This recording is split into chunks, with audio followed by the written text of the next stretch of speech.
วัสดีค่ะทุกคนวันนี้เราจะพาทุกคนมากิน Factory Buffet ที่สาขาบางนานะคะ เดี๋ยวเราเข้าไปเลยค่ะลานจอดรถอยู่ด้านหน้าเลยค่ะตรงข้ามกับเซ็นทรัลบางนาด้านหลังก็มีลานจอดรถนี่นะคะหน้าร้าน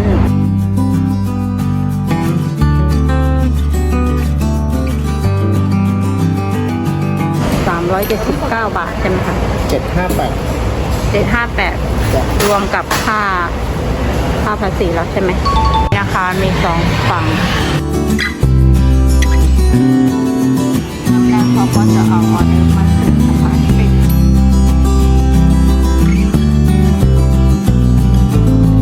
กิมจินี่นะคะก็จะมีพวกน้ำเป๊ปซี่น้ำอัดลมจิ้ม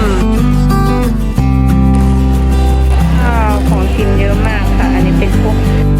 ผัด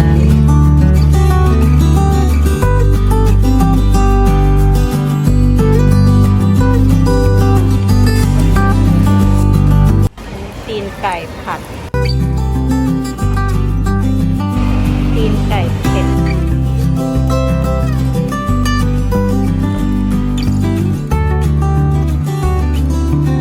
ก็อันนี้เป็นข้าวผัดเต้าหู้ผัดซอสเกาหลีนะคะซุปกิมจิเยอะมากนี่เป็นมิโซะต๊อกโกกิก็เป็นอาหารทอดพวกไก่เป็นปลา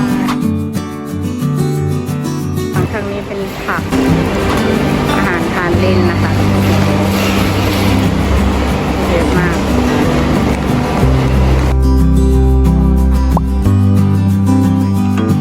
คนละ100 บาท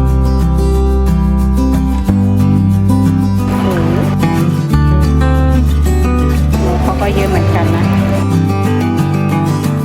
ลงมาต่างๆ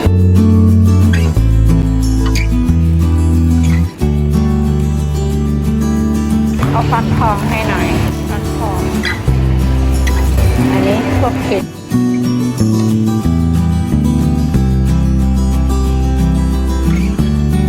ฟักทองพวกผักน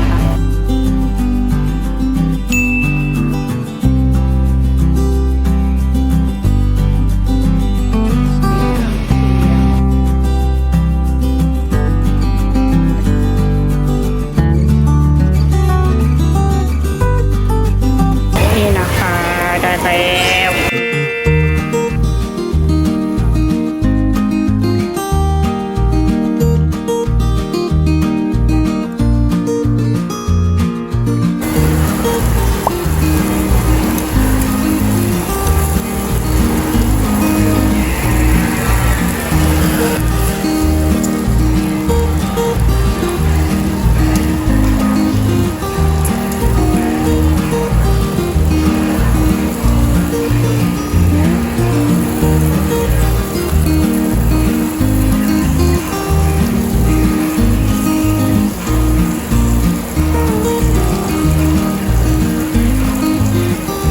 มันยังไม่สุกมันตัดยาก